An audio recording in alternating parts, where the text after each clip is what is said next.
Hello. A while ago I made a video that I called the Teardown Cinematic Experience. It was basically me indulging my urge to make a bunch of cinematic stuff and then calling it a how-to guide to justify it. It's the most fun I've ever had making a video, and so I'll be doing essentially the same thing today, just a bit more so. I've recorded 3 cinematic bits, and I'll go through the behind-the-scenes stuff after each one. All the mods I'm using will be in the description of this video or the previous one. Also, as you probably haven't noticed, I've got a new mic. Again. I'll put details in a pinned comment or something, but since almost nobody cares, I won't take up time in the video explaining it. Just know that I've probably finally settled on a microphone for the foreseeable future. With all that out of the way, here's the first short.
The first thing you noticed, I imagine, is the black and whiteness, which is something I decided on before I'd even chosen a map for this segment to be filmed in.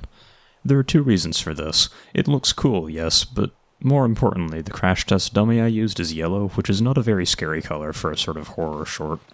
There's also some moving camera stuff and a lot of different FOV settings to get some shots, but I already covered that to some extent in the last video, so I won't bother here. Instead, I'm going to focus mostly on special effects and sound design, which were both very much new for me for this short. Also, there's not as much footage as I'd like for this segment's behind the scenes, because for a while, all OBS actually recorded was this frozen image. Not much I can do about that, so I'll just show what I do have. This is from a mod called Impact Body, and it's essentially a crash test dummy that stands up on its own. To get it to move required a lot of trial and error.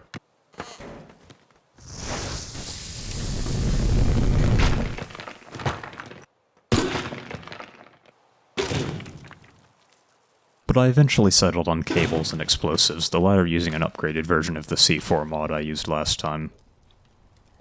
The first shot you see the impact body in is actually 3 shots combined into one, so that all the cables wouldn't be visible at the start of the shot. I used a deceptively simple trick for this. move the camera fast enough to create motion blur, do the same in a separate take, and then cut between them while the camera's moving. This is actually even more effective with a subtle dissolve, but these movements are so quick in my case that I didn't bother. And yes, I do know my version of DaVinci Resolve is super out of date. I think it's like 3 versions now. I do actually plan to update it after I finish this video, partially because of the clicks and pops you might have heard on my voice throughout this video. That's Resolve's thing, it's not in the original file. You can hear it most clearly when I first say hello at the start of the video. It's annoying, but it doesn't show up that much, so it's fine. The explosions from the cable rigging are not quite visible in any of the shots, but the flashes of light they cause are. I got around this by just adding sound effects to make it look intentional.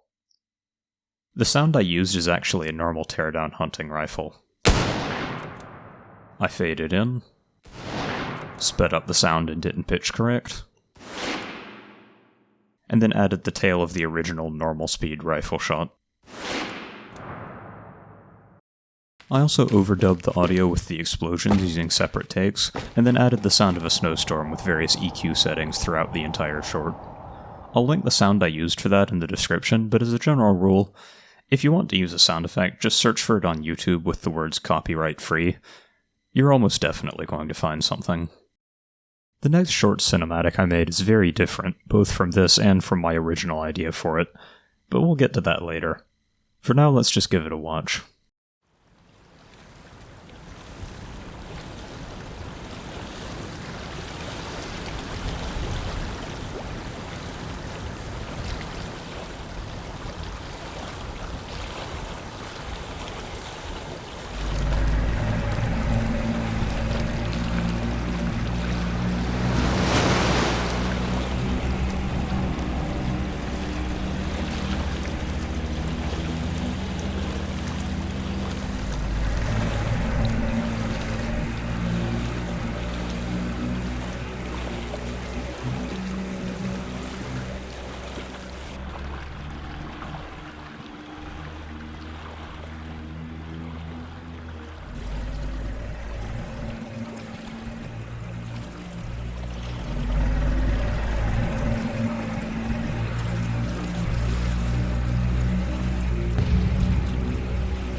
Okay, this one was much more challenging. Pretty much every single shot has some behind the scenes info I could share with you, but because neither of us wants this video to be an hour long, I'm going to be condensing it to just the most interesting stuff.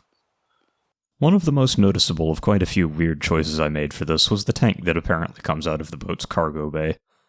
I had originally wanted this short to start with helicopters, but as it turns out those don't work so well in Teardown, and for some reason it didn't even let me use the advanced camera mod when flying one. After trying to make it work for a while, I just decided on boats instead. Originally the tank would have just already been on the island for some reason, but since I needed a reason for the boats to be there in the first place, I decided on that dumb cargo bay thing. I suppose I'll go through the rest of the behind the scenes in chronological order, so let's start with the opening shots. Teardown has map boundaries, which would ordinarily make what you're seeing here impossible, because I was well beyond them for this. Luckily, somebody made a mod tool that can move those boundaries, or more accurately, I think it moves everything in the map instead. That's why you get all these floating cables if you move stuff too far. With the boundaries moved to make room for the boats, I had a second issue: getting two moving boats on screen at once. If you're not sure how I did this, the secret is in the dissolve at the end of this shot. I could have maybe fixed the weird-looking dark line, but it kind of looks interesting, so I kept it. What I did that caused that is simple. I just shot the same thing twice, put it together in editing, and then gave it a soft edge to hide any lighting inconsistencies.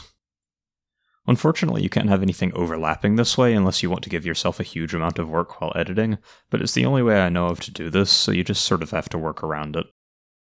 This tracking shot is done in the same way, but because I could only see one boat at a time, I had to be really careful to keep them in separate parts of the screen. I did this by just sort of putting sticky notes on my monitor to mark where they were. The boat explosion uses the Bay Bomb mod that I also used in the last Teardown video, as do most of the explosions in this short. It's over the top, but, you know, over the top is fun. And unlike Teardown's normal explosions, this one lasts long enough to use several shots without just replaying the explosion in each one. It makes this weird purple glow when the bomb is spawned, so for some of the explosion shots I actually combined two shots into one take without the bomb, and then cut to the start of the explosion from a second take. The exploded bomb is actually visible as debris from most of the explosions in the short, if you look hard enough. When the camera goes underwater during the boat's explosion, that wasn't intentional. This is probably the third or fourth take I did from this angle, and because I just had my character there instead of the camera, this piece of debris actually pushed me underwater. Add a really quick fade to this shot, and it becomes stylistic instead of just a mistake. Okay, here are a few shots of the tanks aiming at things. Notice anything? None of them actually show the tank and what it's aiming at in the same shot. You see, even recording with the UI turned off, the target symbol, I don't know what the actual term is still obnoxiously visible. In fact, this shot at the end you can briefly see the target from the second tank's explosion. I cut those frames out in the final edit, which is why the smoke seems to accelerate suddenly. There are two slow motion shots near the end, and the second one was achieved very lazily. I literally just sped up the game in 10% increments. You can definitely tell, and I could maybe make it look better, but it took a dozen or so takes not to have obvious chunks of debris physics locking due to the slow motion. I had to do sound design for this too, but it was far, far more. I'm recording these lines right now nearly a week after the first segments behind the scenes was done, because I had to replace the audio for almost every single shot. The original audio had a ton of issues, mainly just that the sounds didn't work for what I wanted, but sometimes even worse, like this weird water splash. I used sound effects from Teardown, this time not repurposing them, but just using them as intended, as well as a number of ones from YouTube. Like I said, check the description if you want any of them. A lot of the sounds required pitch shifting, EQ, and panning to sound right, and I'll admit that that definitely could have been done better. You'll have to cut me some slack here. I have little interest in sound design, and I don't even qualify as an amateur. I've never seen any of the Fast and/or Furious movies, not even the first, yes I know, dislike button and all that, but the final thing I filmed is inspired by what those movies are probably like.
This was the shortest cinematic short I made for this video, and the behind the scenes will also be short because, well, I've already told you everything. The only thing I can think of that's new is the complete lack of spatial continuity. The car starts on the 3rd floor of the mall, is in the 2nd floor for 2 shots, and then goes back to a really short walkway on the 3rd floor that I stretch out by using a ton of different shots. I made little effort to hide the weirdness of this because I don't really care. This short is all spectacle, and I won't let things like, continuity, pacing, or realism interfere with that. Plus, I've been working on this video daily for about a month now, and there comes a point when corners should be cut to just get the thing done already. Every shot with a car in it, except for this one, is filmed in slow motion because the Porsche is just too fast. This makes the police cars look slow, because they are, and I just sort of moved them around wherever I felt like to make up for that. The police car is even slower once the bomb is revealed because I slowed the game down even further. Once I placed the bomb and got in the car, I only had a few moments of driving time before it would explode, so this meant I had to slow it down even further to stretch out that time.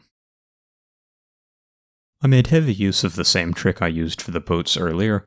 The way to get it to work with cars that are moving is pretty simple. Just move the point you crop out a few times, give it a soft line like before, and then fade each crop point on top of the last so that things don't suddenly disappear. This results in a lot of video tracks. I have 9 of them for this shot, which is a little annoying to deal with. But without, actually learning other tabs in Resolve, this is the best I can do. No, seriously, what is this? For the explosion montage, I just slowed down the game, then I used freeze frame while editing, because unlike the actual debris, the particles can't be paused with a mod. I used an extremely sophisticated method to get long recordings of the engine sounds of the cars, and this short's sound effects, that's really hard to say, are actually entirely from Teardown. There's really not that much else to say about this one, so I'm going to wrap the video up the only way I seem to know how to in Teardown. With a giant explosion. Thanks for watching, and goodbye.